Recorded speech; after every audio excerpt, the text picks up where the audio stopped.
Hello guys, welcome to my vlog. So for today's video, magluluto tayo ng wild bird. At ang tawag sa amin yan sa Ilocano ay tikling.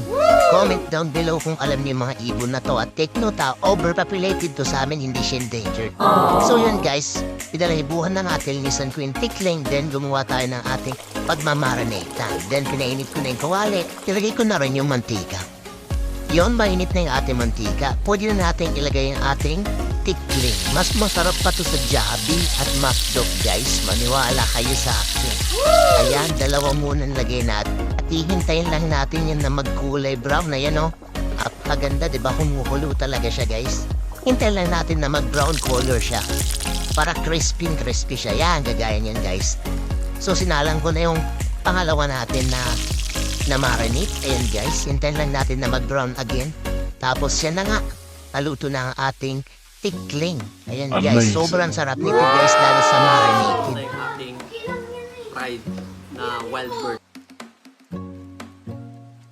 Gumawa tayo ng sausawan, syempre suka na may sili. Marinated din yun. Ayan, napaka-crispy niyan guys. Grabe, sobrang sarap niyan kung natikman niyan. Kaya kung alam niyo yung pagkain na yan, comment down below kung anong tawag sa inyo.